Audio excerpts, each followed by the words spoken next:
Yeah, we can send. Okay. Welcome, ladies and gentlemen. Yet another session with ABYA, African Blockchain Youth Ambassadors, a forum for learning the new technology that is blockchain and all the facets that pertains to it. Today, we are very privileged to have a real expert in this field in the name of Vincent Choi. I'll be sharing his bio shortly, but before we dive deeper into the conversation of the day, I would like to invite Paul Makolaka to say something very briefly about this event and what we are set to achieve with it, or our mission. Over to you. Welcome all viewers. My name is Paul Makolaka, co-founder and executive director of Africa Blockchain Youth Ambassadors, or ABYA. ABYA is a Pan-African initiative created to promote awareness, knowledge, skills, and application of blockchain, Web3, and cryptocurrency literacy and adoption through Africa university students. The reason why we focus on the youth is informed by the fact that Africa's youth make up a significant proportion of the population, but they are often left out of the formal economy and lack access to opportunities. This lack of access prevents them from thriving, resulting in high levels of unemployment and poverty, as well as social and political marginalization. And as a result, Africa cannot reach its full potential. The youth are the future leaders of the continent, and if given the opportunity, they have the potential to thrive. By investing in Africa's youth with future proof skills, networking opportunities, and other programs like this, we are not only empowering individuals, but also benefiting society as a whole. These young people have the potential to make a real difference in the world, and we are proud to be supporting them on their journey. Thank you so much. Back to you, Dr. Julian. Thank you so much, Paul. Very well articulated. I am your host, Dr. Julian Drow. I am the Director of Strategy and Quality Assurance at African Blockchain Youth Ambassadors, also known as ABIA. I'm a scholar practitioner, really excited about bridging the gap between theory and practice, having been trained in my doctoral program by the University of Liverpool. I enjoy very deep conversations, and I believe this will be one of those. A big enthusiast of blockchain technology, and the other hat that I wear is that of the CEO of Schedules Business and Management Consulting, which is an outfit that intervenes in workplace related problems. Our discussion of the day is on the topic of tokenomics under the bigger umbrella of blockchains. I want to invite the attendees that should they have any questions for our guest today, Vincent Choi, feel free to post your comments on the comment sections on your right. And in the fullness of time, when we are finished engaging with Choi, then we will also push your questions across so he can also respond to them. I want to read a very brief bio of our guest who is calling all the way from Singapore. By name, he is Vincent Choi. Vincent is a well established expert in the areas of business advisory, blockchain, biogas, market development, and entrepreneurship. That's a very rich portfolio of expertise. His experience over many years spans multiple roles, industries, and organizations, including co founder of OZ Finance and BizBuzz, I believe. BizBuzz. Yeah, BizBuzz, thank you very much. Intelligent Finance, President of Blockchain Center of Excellence and Education, and Director of D. Legers Consultants. You come with a very rich portfolio, Vincent Choi, and we are so delighted to have you with us today. But so that we can just get to know you a little deeper, I'll give you the first 2 to 3 minutes just to tell us more about Vincent Choi. Who is Vincent Choi in just under 3 minutes? Thank you, Dr. Julian. First of all, I'd like to thank you all for having me. A pleasure to be here. I enjoyed my time in Kenya, and I'm happy to be part of this. I've been an entrepreneur all my life. I started my first company fresh out of school. I had exhibition companies. I had an event company. I was into energy. I started biogas company. We did quite a lot of work in renewable energy for a lot of time. And my foray into blockchain really came in 16, 17, where I got exposed to the technology and its ability to change a lot of the business paradigms, as well as that we have in the world today, and to really democratize the idea of pushing a decentralized environment, which I believe is a better economic model, right? So this is where and how I really got into blockchain back in those days. The industry has changed a lot, and from the heady days of the ICO craze to today, during a crypto winter, we see a lot of changes within the community, within the technology. But I would like to remind everyone and to really consider that blockchain is still a technology. It's a technology that is meant to make our lives better. And we forget that, and we get sucked into the hype of blockchain and cryptocurrency. We kind of lose sight of projects that are supposed to be meant to make our lives better, not more miserable. You look at all this chaos is created from all of the lunar collapse. Really, what did the stablecoin do for us? Nothing, and it just created a whole lot of chaos when it left. So examine your projects. Examine if you want to look into blockchain. Think about how it can improve your life, improve the lives of the people around you, and that is a good project, and that is good tokenomics. I mean, this is something that I think I want to emphasize above all else. Thank you very, very much. Paul, there's a bit of a background sound from one of the. Paul, you can help us? Oh, thank you. There was quite a bit of noise the last few seconds when Choi was speaking. But yes, we got your point, Choi, and that was very, very, very interesting. Now, again, very, very briefly, President of Blockchain Center of Excellence and Education. Again, Right. very briefly, tell us about that. So that was an interesting setup. Basically, it was between us and Kadin. Kadin was the Indonesian Chamber of Commerce and Industry. When we were promoting blockchain as a technology and its application to be used in an enterprise sense in companies, Kadin really liked the message, and we set up a education center really to train companies on what is blockchain technology, and as well as to create and give use cases to companies in Indonesia on how they can use blockchain technology within their companies.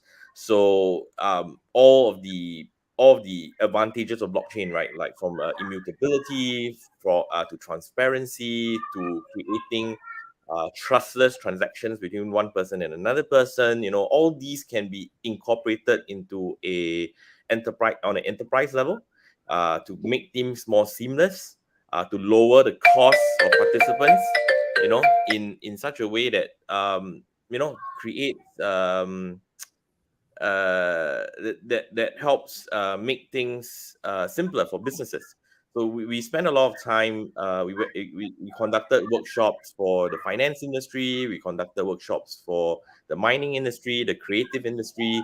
And we held many multiple workshops over the time to help Indonesian companies understand more about blockchain. And at the time, it was 2017, 18, so it's very new, and how it can be applied on the enterprise setting. Amazing, amazing. Again, I'm not letting you go before you tell us very briefly about BizBuzz. BizBuzz.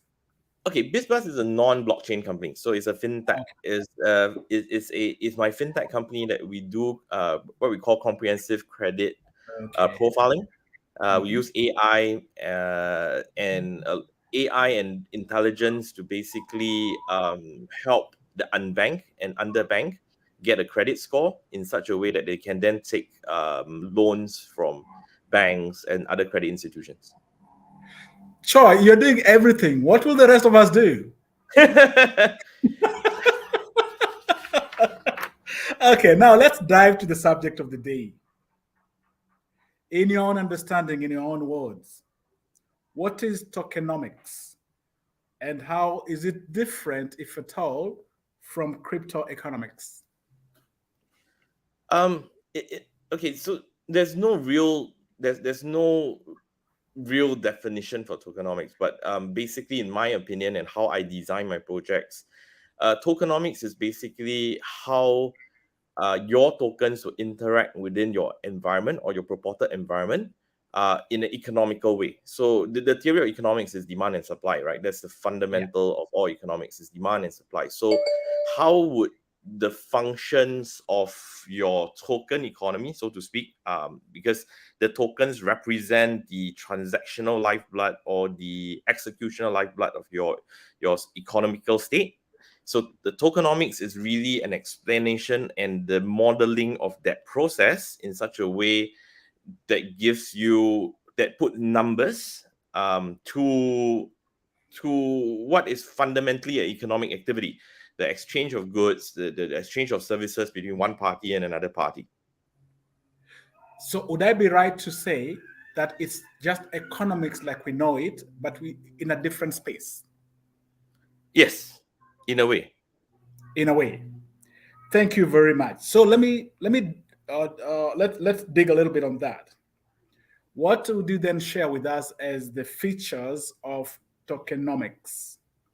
So fundamentally, before you go into tokenomics, you have to understand what your token is, right? When you are designing a blockchain project or you're designing a project in which uses tokens as its fundamental means of exchange, you must first identify what it is that your token does. So in our terminology today, we have utility tokens, which are basically tokens that are supposed to deliver a utility be it a service or a particular good or a particular product to from one party to another party. So that's like a utility function.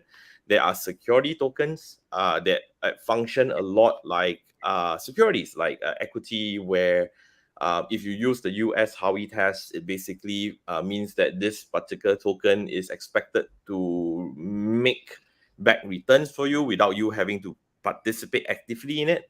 So there's a security token, and then there are, of course, asset-backed tokens and governance tokens. There's so many different types of tokens with different functions in the world today, right? So before you dive into what is the tokenomics of your project, you first have to state very, very clearly, understand what your token is and what your token does, right?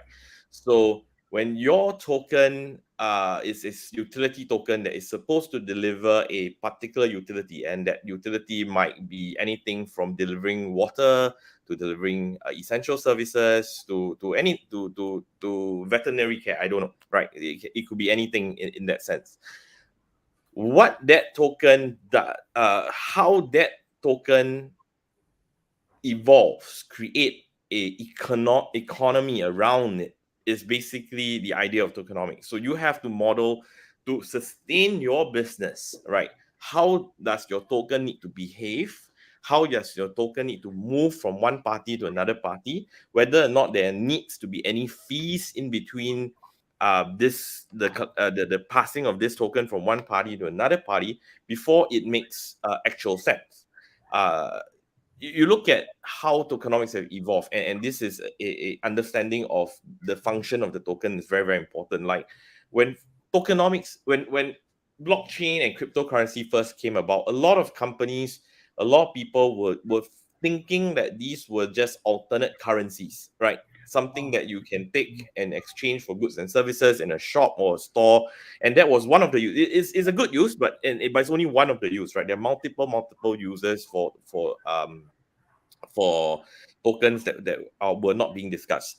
But so, like in Japan, there was this big company. It was a big electronics company. It issued their own cryptocurrency, and the idea was this cryptocurrency was supposed to replace their currency. You're supposed to go in and you're able to buy and sell. But the fluctuating nature of that currency made it impossible for it to sustain. They were selling one day they were selling a camera for $200, and the next day it was $1,000, and the next day it was $5. And the company was, because there was no thought process to how that is supposed to function in your business process. That just created a whole mess of your inventory and inventory and sales system.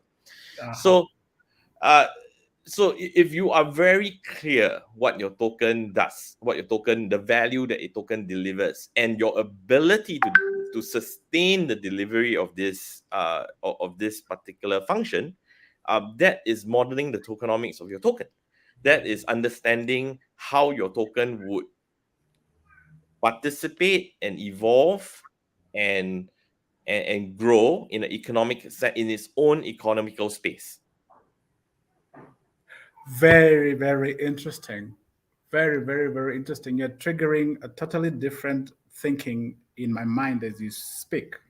Yeah. So traditionally, if you get someone in to talk about tokenomics, they'll talk about, oh, the number of tokens that we have issued divided by the next number of people, divided, and they give you a price, and then they'll say, how do you trigger the tokenomics of price rising? Is you take some tokens, you take money, you buy, you burn it, and then the token prices will go up and all that. I don't believe that is tokenomics, because that is literally a function of greed.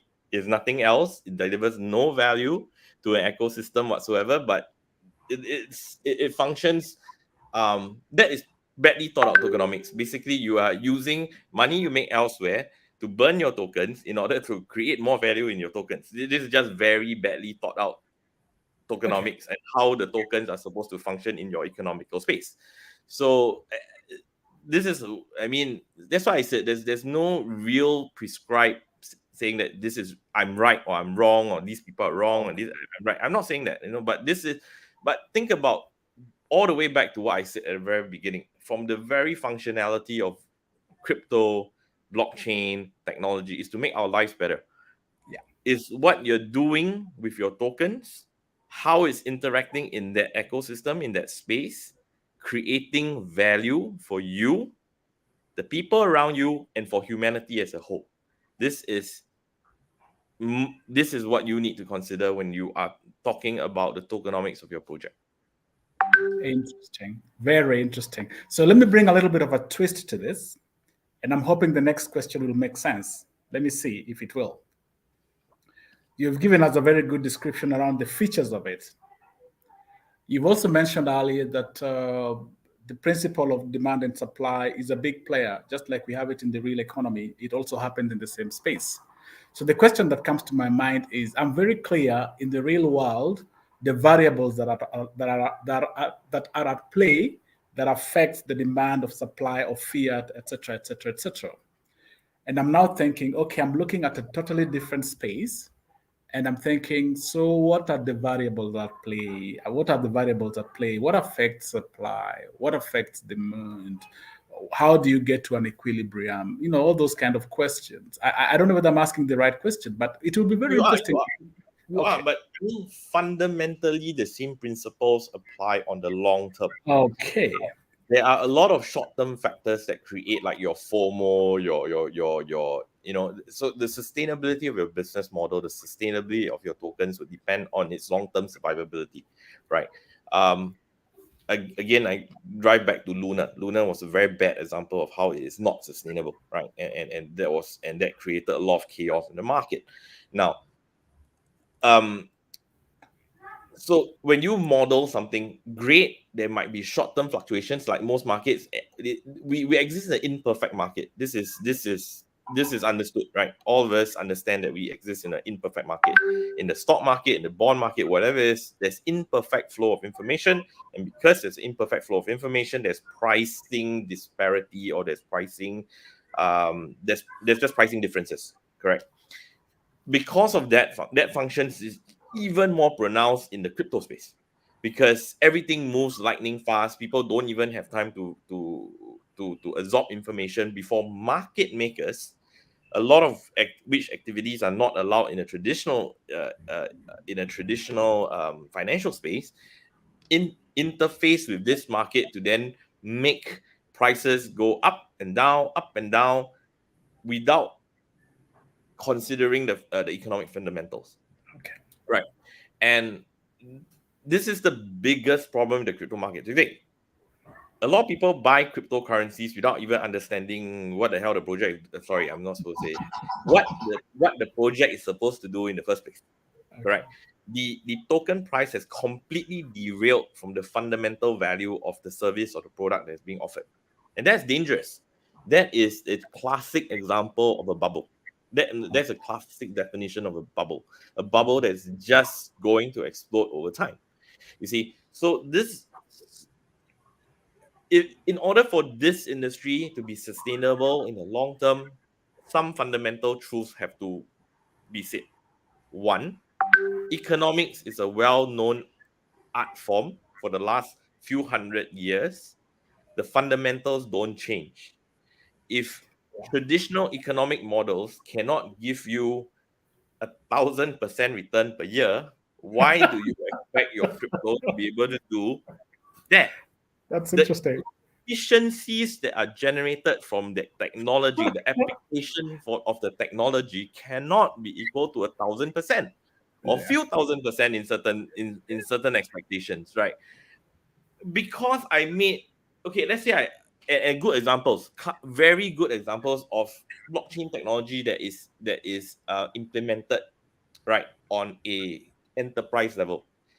Remittance, for example. Blockchain technology has cut the cost of remittance down by 93%. Yeah. By 93%. Okay. Take that number. If the original size of the remittance market or the fees that you can make from remittance market is $100 million. If I improve efficiency by 93%, why did my token price jump up by 10,000%? It doesn't make sense. The market has not gotten bigger. The efficiencies have not gotten. The efficiency is 93%, right? I'm only about even if I cut all my costs down to zero, I'm only going to make 100 million. But because you're talking about cryptocurrency, you are now willing to go on an exchange and pay 5,000% for that token that has managed to save you 93%. Doesn't make sense. That is what I meant by divorce from economic fundamentals, right? Interesting. This is and this is something that ails me, because this is something that people are not looking at, and this is just logical. It's just logical. Why is this worth that much when the entire market size of this industry throughout the entire world is worth 100 million? Why is their market cap 10 billion? It puzzles me, This the economic fundamentals doesn't change. So when you ask me to talk about tokenomics, please understand this: economic fundamentals still play a very big part. They remain the same. Yes, they remain the same. You can't say that $100 million business, and 100 million is if you have zero cost, is suddenly worth $10 billion because it's on crypto. Something's wrong somewhere. Greed has taken over. So I want to invite Paul for a minute just to make a comment here, because this is a subject that we've debated and really thought about even online.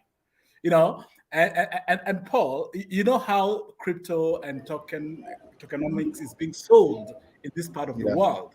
Listening to Choi, what is your reaction, very briefly? No, I totally agree with what Choi is saying. And I think one of the biggest things that have been ailing this space is that, people imagine that money grows on trees, which is not the case. And, for example, about 6 months ago or 3 months ago, there's a company called Celsius. I don't know, probably Choi, has heard of it. And, you have a situation whereby, people do rehypothecation, people chase after yields, people want to grow money on trees, and then you end up having problems, the same problems we used to have some time back ago when I was in the financial services sector. We had the 2008 financial crisis, and this is because like, for example, you have people or companies who come and they buy bad debts and then they repackage them into very fancy names, collateral debt obligations, and then they start selling them to third parties who have no idea what the underlying risk What is behind it, are in these products. So I mean, we've noticed the same thing happening, in this market. And I think one of the biggest problems that we've had is that people have, people who have been in the tradition of finance. They come to crypto and they want to start experimenting the same things that have failed in the tradition of finance. Okay. Things that do not follow the economic fundamentals, just like Choi said. And these things are bound to fail. They cannot work. Yeah. So that is my small contribution. Thank you. Thank you Back very to much. We have alignment today. Choi has really helped me understand the dynamics around that. Thank you so much, Choi. So I'm coming back to you, Choi, in a few minutes. I'm just inviting Paul to give us a message from our sponsors. That should take just about a minute. Then I'm back to you, Choi. Over to you, Paul. No problem. Okay. Enterprise blockchains have limitless potential, but privacy is a major challenge. How can businesses secure their private transactions on a public network, especially when enterprise blockchains have been closed, unaudited, centralized? Introducing Polygon Nightfall, designed for the needs of enterprises. Nightfall uses a hybrid approach to scaling to give enterprises an option that was considered impossible. ZK rollups keep transactions private on a public network. Optimistic rollups offer efficient, scalable transactions. Secured by Ethereum, Nightfall means trust, transparency, and credibility. Aiming to disrupt the $50 trillion global supply chain industry, Polygon Nightfall unlocks the true potential of enterprise blockchains and empowers businesses to connect and scale in powerful new ways. Polygon Nightfall. Mainnet beta is now live.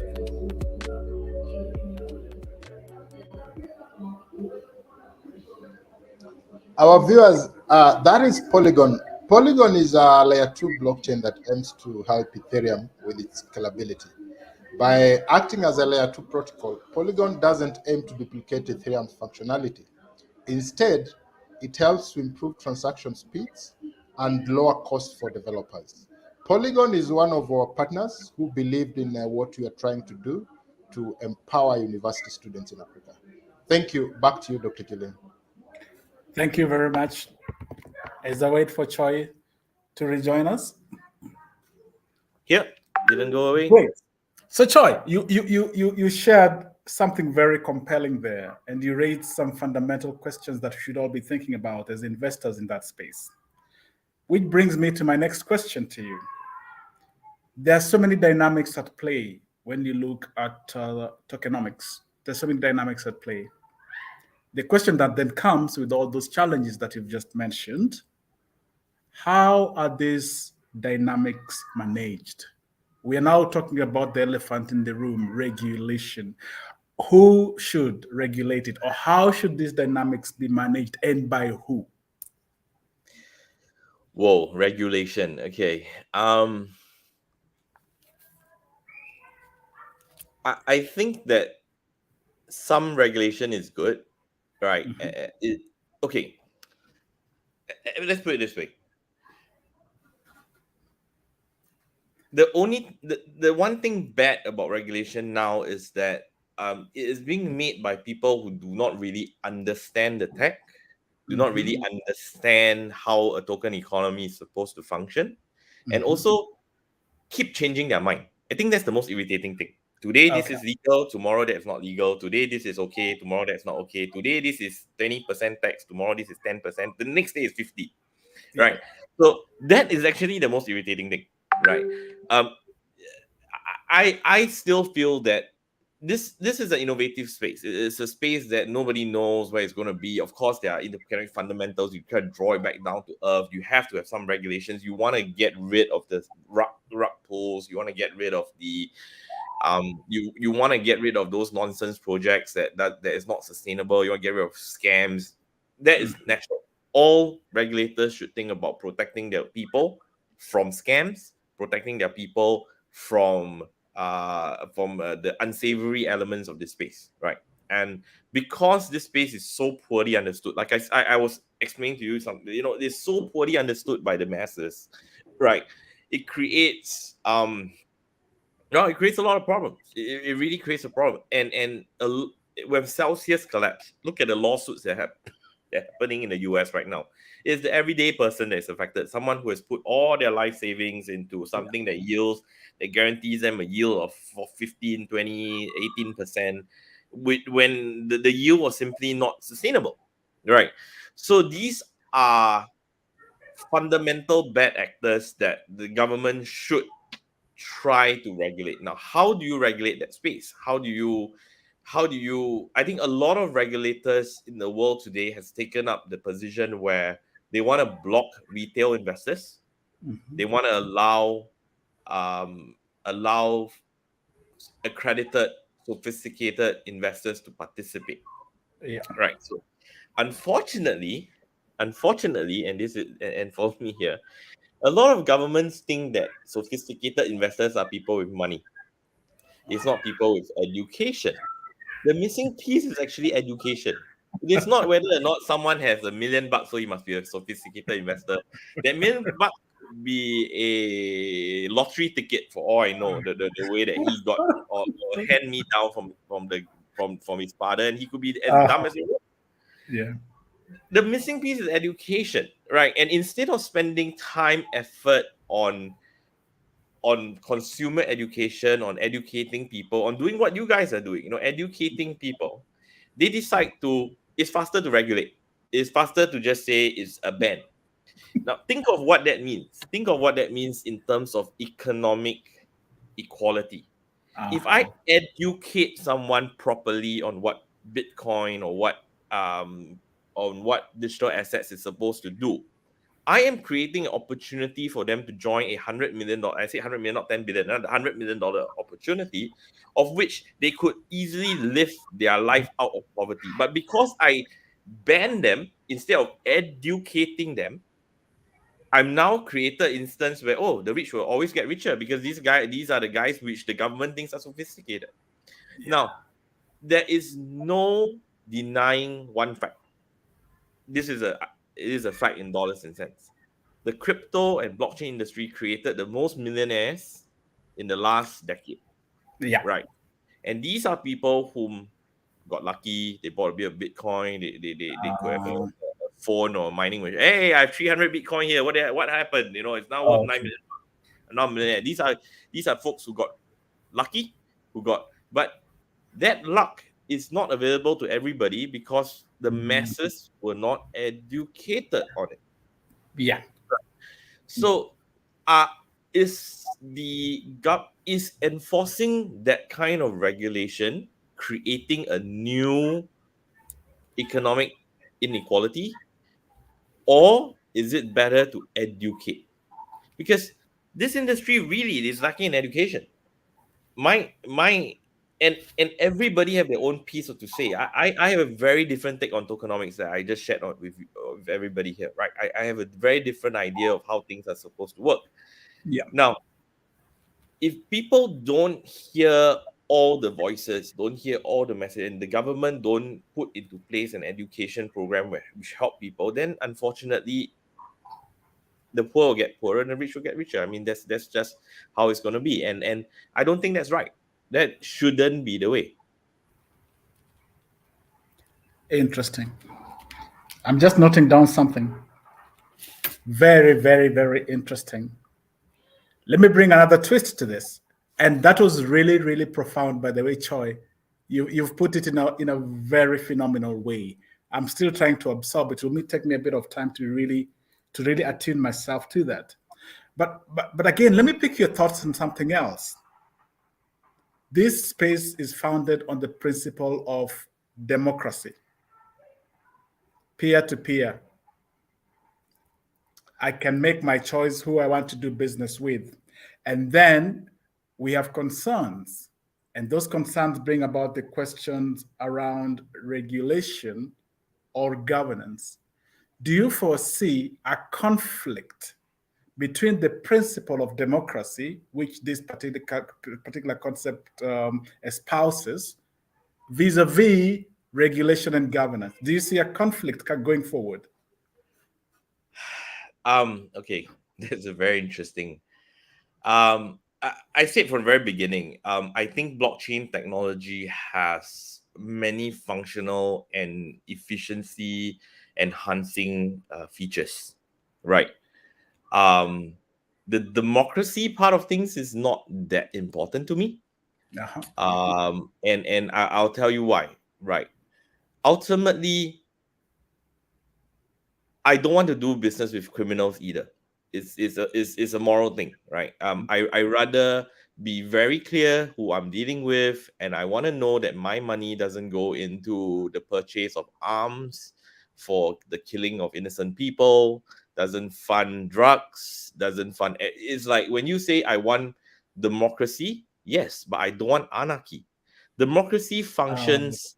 Democracy functions on okay, the whole democratic experiment is still experiment. You look at what's happening in the US, their democracy was based on the 3 pillars of government, where you have each being supposedly being a bulwark against another, and then ensuring an equal share of power, but then that is not really happening right now, which then creates a collapse in the social order.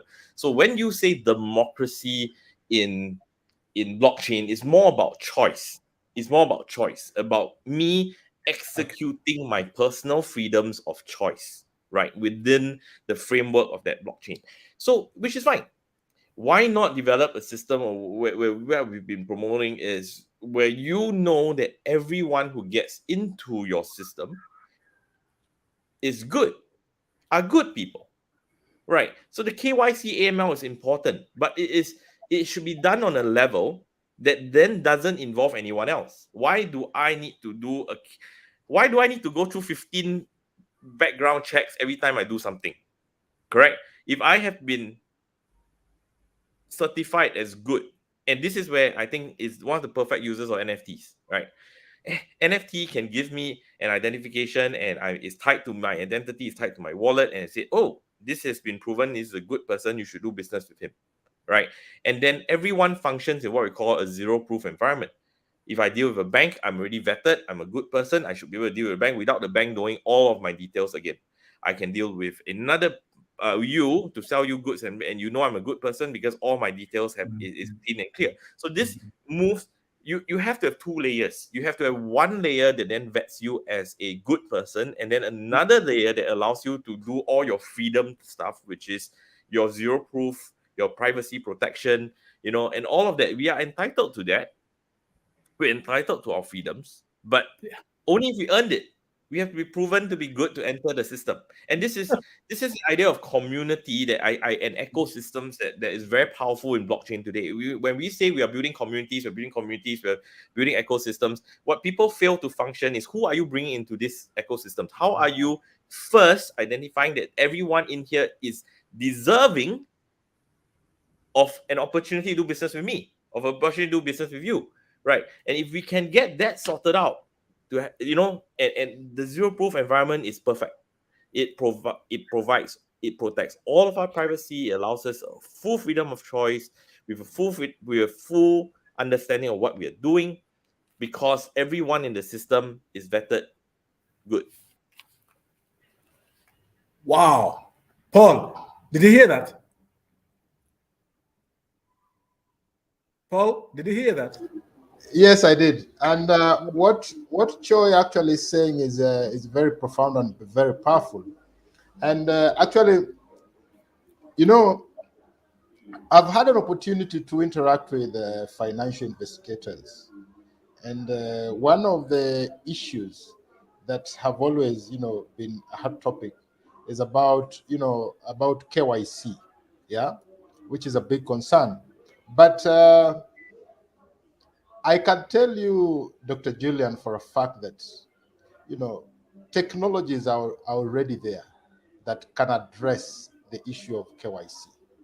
And just like Choi put it very well, zero knowledge technologies are already there. Because you see, we don't want a situation whereby if I'm doing a verification, that data has to sit with someone else. Because if something happens, because the other person can just change their mind and take advantage of it. Because we all know power corrupts. Because you can imagine, if I'm sitting on information of 10 million people, what makes you think that in future something cannot get into my grid, can get into my head, and I can decide to monetize that information and use it whichever way I want. So those are the things that with these new technologies like blockchain or any other decentralized technologies, those are the kind of power that they are bringing, and we are very concerned if someone wants to take that power away from us, because honestly, Dr. Julian, I want a situation whereby uh, you know I can decide who I'm going to share data with and what kind of data I'm going to share them with. Yeah. So those are the kind of the power that these new technologies are bringing to us, and I can tell you for a fact that these issues around KYC, anti-money laundering, and all that. For me, as far as I'm concerned, it's hot air, because myself, I have been in the financial services sector, and I understand the importance of KYC. I have had opportunity to even train financial investigators.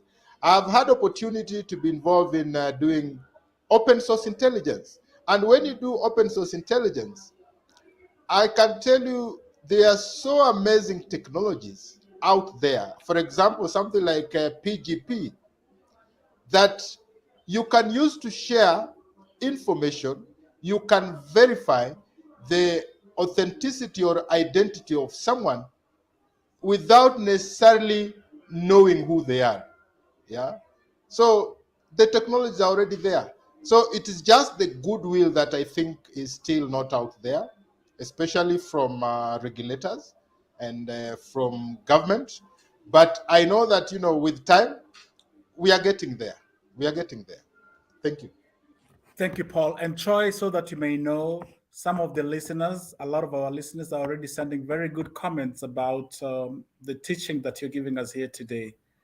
I just wanted you to take note of that. We are recognizing the good input that you're sharing with us. One by the name of Odhiambo Ouma is raising a very interesting question that speaks to this. Those of us who want to purchase crypto so that we can get that space and we can start being part of that ecosystem, we are limited because of the cost associated with it. That's number one. Number two, he says within the same argument that even if you have crypto and now you want to purchase, you still have to transfer that to the traditional currency, what we call fiat, for you to be able to get involved with the exchange of goods and services. And so his conclusion is he's only left with the promise that the future will be here soon. What is your reaction to that? Why do we have this harmony between the tokenomics space and the fiat space? And how can you give Odhiambo some comfort? This is actually a regulatory issue. It's not a. It's really not a. It is. Let's give you an example. I mean, I can walk into any 7-Eleven in the Philippines and buy crypto. I can walk into any bank lobby in Philippines and buy crypto. I can in Singapore, there are some merchants that accept crypto, and all I need to do is pay with my crypto card or my crypto wallet, right? The technology is there, the services are available. There are more and more people accepting crypto as payments. But if your country don't allow it, then there will be a barrier to entry. And if there's a barrier to entry based on legislation, then there's really nothing that technology can do. So I hear you, and I'm sorry that getting access to crypto is difficult for you. But that's not the case in every part of the world, and there are many parts of the world where it's very, very convenient and it's accessible. Brilliant. I think you've put it very well. Odhiambo, the issue is with regulation. So we need to start lobbying. Paul, we need to start lobbying in Kenya so that we can have some kind of seamlessness within those two platforms. To my next question, to you, Choi, let me just get it right the way I had worded it. As an investor, you've painted a picture of the risk of scams, all those kind of things. But as an investor, how can I, as an investor within token economics, how can I insulate myself against rogue dealers? Now, as a way of advice, how can I protect myself against rogue dealers? First rule of thumb, don't invest in projects where you don't know who the person is. If that guy is afraid to show his face and he's only showing you a picture of an ape, then there's a problem. Therein already lies a big red flag, in my opinion, right? It's like, if you don't dare to show your face, that's probably not something that you probably want to invest in the first place. Okay, so that's one, right? Don't invest. Okay, back to fundamentals. What are crypto projects? What are ICOs? What are IEOs? What are IDOs? They are essentially startups. They are essentially startups that are coming into the market and asking you for your money beforehand so that they can build out their business and make it big. Right? 95% of all startups fail. Right? Yeah. And the first fundamental thing that any investor that invests in a startup look at is the team. The team experience, the team people. Who are these people who are building the project? They've experienced doing something like this before, and do they have an entrepreneurial bone in their body? Correct. Why some people are willing to put money into projects that show apes and rocks as avatars, and they have no idea who these people are, no idea what the background is, and then expect that project to succeed is beyond me. So again, when I talk about economics, it's the fundamental economics. It is. Crypto projects are startups. Startups depend on the team. The most important success factor to a project is the team. Now, of course, you look at the business plan, blah blah blah blah blah, but all startups that succeed are led by entrepreneurs and teams that can pivot their business. What you start off with, your white paper, whatever it is that you put your business plan, whatever you start out with is almost never the same as the product that you see 5 years down the road, 2 years down the road, 1 year down the road.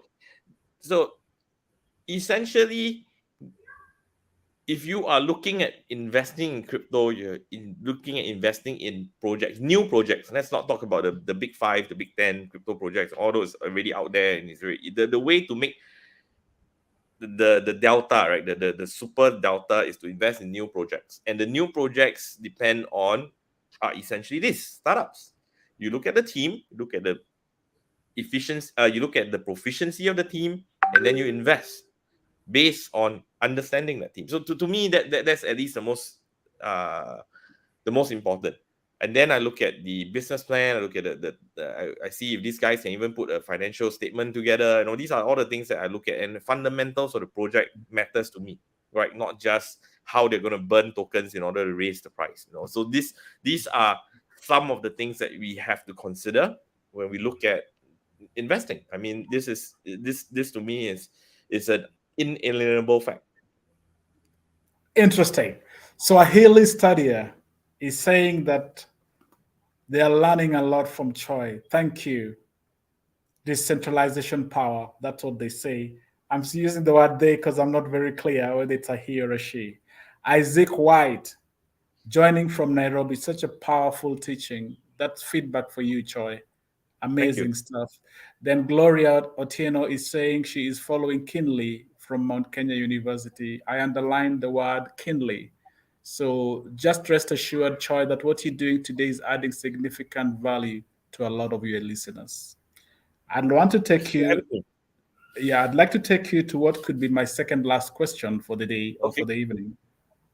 Can tokenomics be evaluated? If the answer is yes, how? And if I'm at the risk of making you repeat yourself, just bear with us. But can tokenomics be evaluated? Definitely. I mean, like I said, $100 million market is not worth $10 billion.